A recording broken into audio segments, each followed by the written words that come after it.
Welcome to another episode of the Lone Recruiter Podcast. I'm your host, Brett Clementson. And if you're a recruiter out on your own or just lacking general guidance or mentorship, then you've come to the right place.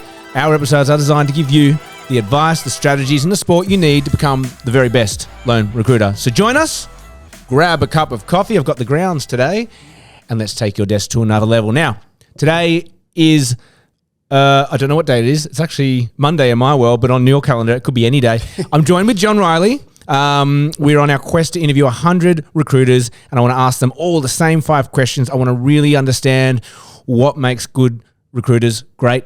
And welcome. What number am I at? Well, what number are we at now? How many recruiters have you been? I think you're, 6 or 7. Yeah, cool. All right, nice. All so right. we're early. So we're early. Yeah. So hopefully you don't double up in answers yet. Hopefully not. But anyway, look, for everyone at home, we'd like to keep these under 10 minutes. So let's kick it off. 60 seconds, highlight reel. How'd you get into recruitment? All right. So basically I studied psychology was how I that was what I was doing at uni. I wanted to do organisational psychology was the goal. And I kind of was sick of pulling beers and living on the breadline when I was doing university after 4 years. And so decided to get out of it and get into HR for a couple of years was the goal. Because I figured that I wanted to do organisational psychology, figured HR was the best sort of stopgap to do that for a couple of years and then come back and study. Went to Seek, and the category is HR and recruitment. And there was no HR jobs for graduates. And so just started applying for all these recruitment jobs. Didn't even have any idea what recruitment was. Interviewed with Hayes. Yep. And then the next day interviewed with PC. And then, got offered a job, and that was it. And where did you end up? Did you go to Hayes? No, didn't go to Hayes. It was, I got offered a job with another place that said, we'll send you over to Perth and next week and we'll put you up in a hotel, and it seemed a bit more like cool and fun. So that was where I went.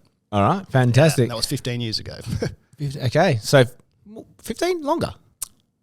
Well, 2007 I started. Yeah, 16 years. Yep. There you go. Can't count. Even I know your numbers. All right, 5 questions today. Let's kick it off. If you could only have one KPI to measure your desk, what would it be? Number of deals that you've made. No, I mean that's. I think closest to that though would be the number of interviews that you've had.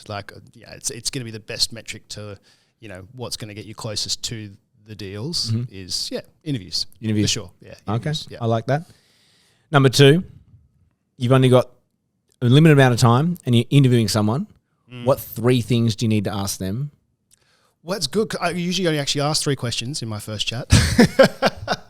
I end up doing 2 interviews usually these days. So all you budding recruiters, no. I have a second interview though. So usually, like how often do you have a CV in front of you when you're interviewing someone for the first time, like your first chat? So usually you're looking at their LinkedIn profile. True. So usually I'm just asking, tell me about yourself.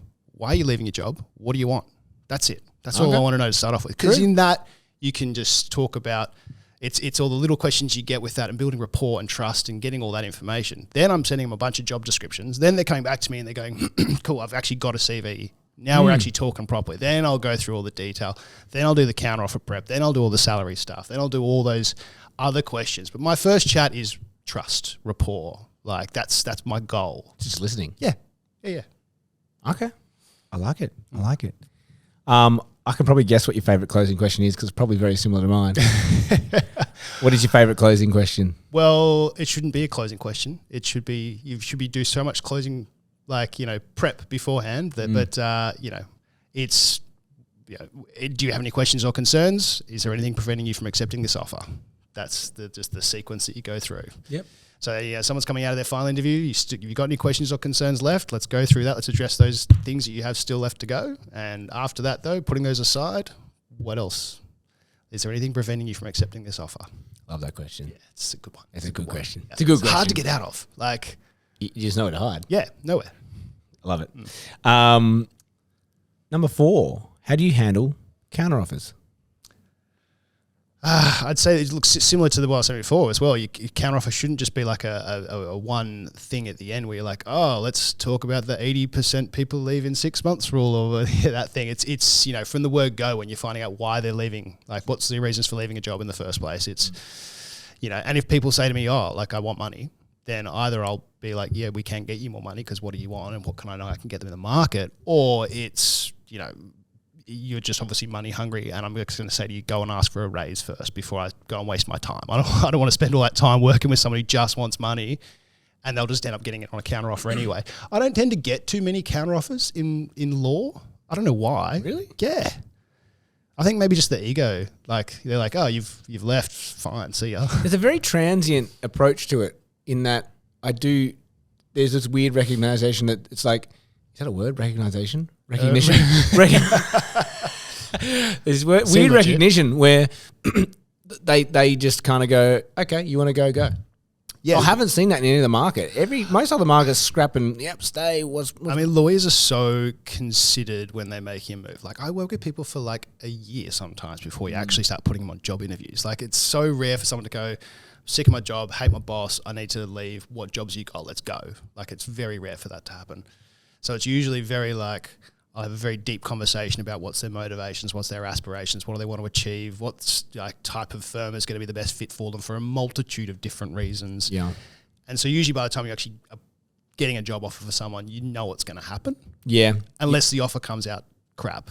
Right. And then it doesn't happen. Right. Yeah. Okay. Interesting. Number 5. I think it's a good question, but how do you pull yourself out of a slump if you're in a slump? Assuming that you're human like everyone else. Yeah. I probably about 2 weeks ago, actually, I was in a bit of a slump. I was like, one morning, I was like, man, just like, I had a whole bunch of deals that were about to happen, got to offer stage, all fell to dust. Sucks. And I was like, I had nothing on the go. I was like, oh my God, this sucks. And just get on the phones. It's the best thing. I just basically went back and it was all those phone calls I didn't hadn't gotten back to, like people that I'd interviewed and then they said they were going to send me a CV. I'd sent them a position descriptions, for example, and they hadn't sent their CV back to me, and I'd called them once, they didn't pick up, and I'd just forgotten about them because I was too busy. So all those things that had been hanging back, calling all those people, calling all those clients, just calling everyone that you know, and people will tell you what's going on in the industry, what's going on with different roles they've got. People will go, oh yeah, sorry, I just was really busy then, all this work came up. Yeah, let's start looking now.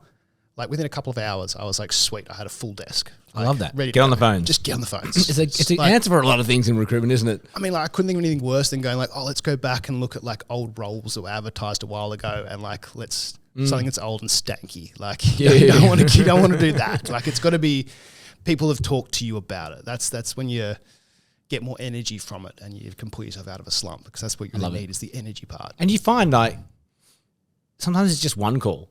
Yeah. Is enough. Oh, yeah. Like yeah. It just stops you thinking about what's going on and just you're putting another step in front of the other, right? Absolutely.